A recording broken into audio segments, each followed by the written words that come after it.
Good God!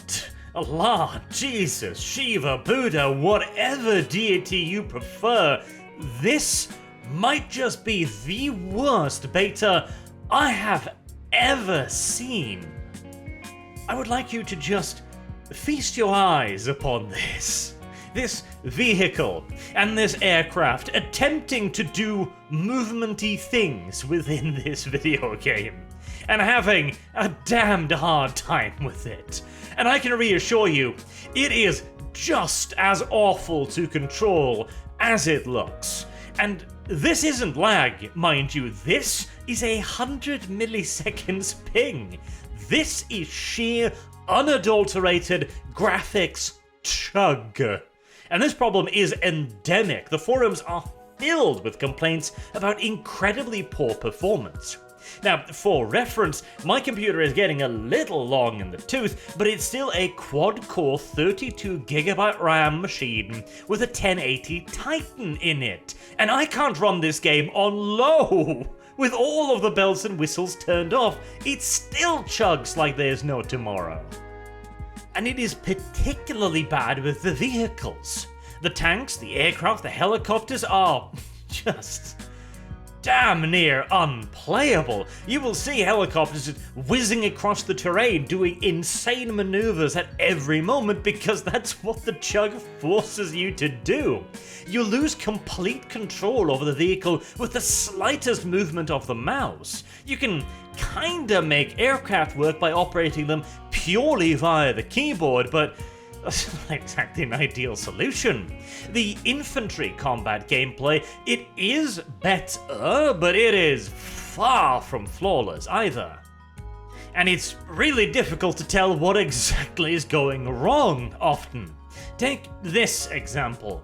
I've got a guy dead in front of me here with an LMG.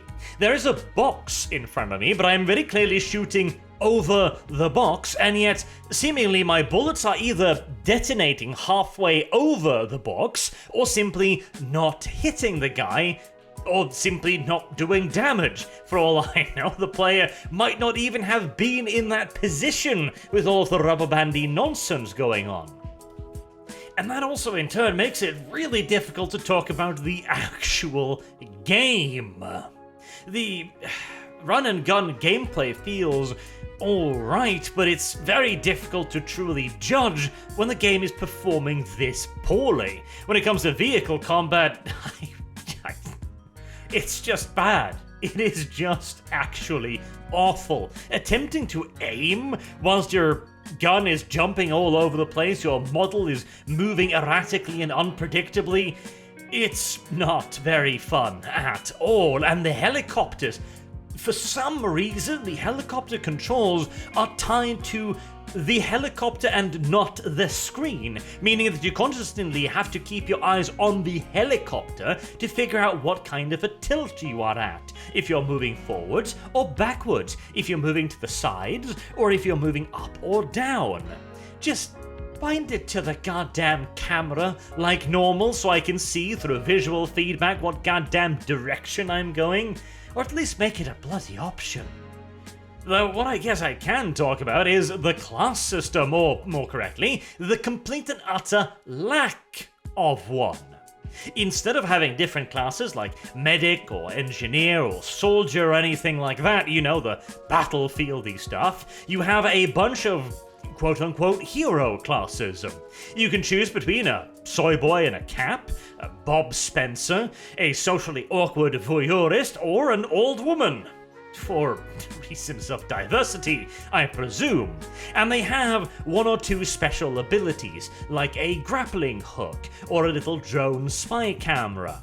But when it comes to ammo pouches or medi pouches, anti-tank weapons, anti-air weapons, and all of the other weapons, LMGs, machine guns, marksmen, snipers, etc., any one of these hero classes can use any one of these things. Meaning that in reality, the only difference is a couple of flavor abilities. If you're a sniper or a marksman, you might want the soy boy because you can use him to rappel your way on top of roofs, for example. The Bob Spencer guy has an automated turret which doesn't seem to goddamn work, even. At least I've never got the damn thing to fire at anyone. Maybe its range is simply unbelievably short. Same with the socially awkward voyeurist's drone ability. It brings up a little console and I press it and nothing happens. The old lady is probably the most immediately useful one, particularly if you're bringing along ammo pouches, because she can actually heal using a syringe gun, allowing you to do both tasks. Once more, I have a sneaking suspicion that eventually people will figure out that this one hero class, quote-unquote, is simply just more versatile and better than all the others, and you will just have the endless clone wars going on again. I'm not a fan of this choice in the slightest. It's just one more part of the game that isn't really there anymore. The specialization in the class system has been taken out, and instead, in all due likelihood, you are going to end up with objectively superior options and, of course, again, an army of clones. As for the gameplay, the gunplay itself, I'll comment whatever I can on it. The basic run and gun stuff feels pretty okay. It's certainly better than that World War II atrocity they put out previous to this. There's no doubt about that. But again, it is damn difficult to truly judge. I've had some really cool engagements, and the map itself seems pretty damn interesting. There's a good mix of some more built-up areas, some straight-up internal combat in the massive control tower, and some open fields combat as well. Plus a lot of circuitous routes along the map, some underground passages, some tunnels, stuff like that. It is large, perhaps even a hint too large considering the player count. You've got 128 players, which is quite a lot, but on a map of this size, the engagements tend to be relatively small. The objectives do an okay job of funneling people towards the action, but maybe 25% less would have been great. It would also have been nice to have two actually warring sides, incidentally, with unique weapons and engagement styles rather than just basically vehicle skins, but oh well, details. Another casualty of the new hero class system. The air combat is basically unplayable. As a fighter, I just spun around in circles and tried to shoot down other fighters and the occasional helicopter, and that was kind of it. As a helicopter, I spent most of my time struggling desperately with the controls for some vague measure of survival, essentially, and occasionally, in between panicking, I could fire off a haphazard volley of rockets here and there. I do wonder if the helicopters might not become very powerful, though, once people start being able to actually play them, instead of smacking into the ground every 2 seconds because you thought you had a lot more clearance than the game thought you did.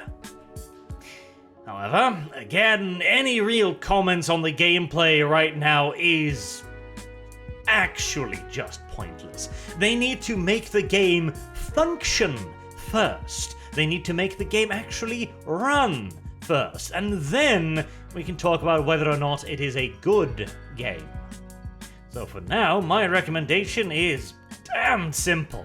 Avoid it like the plague. This game is supposed to come out in 5 weeks? God no.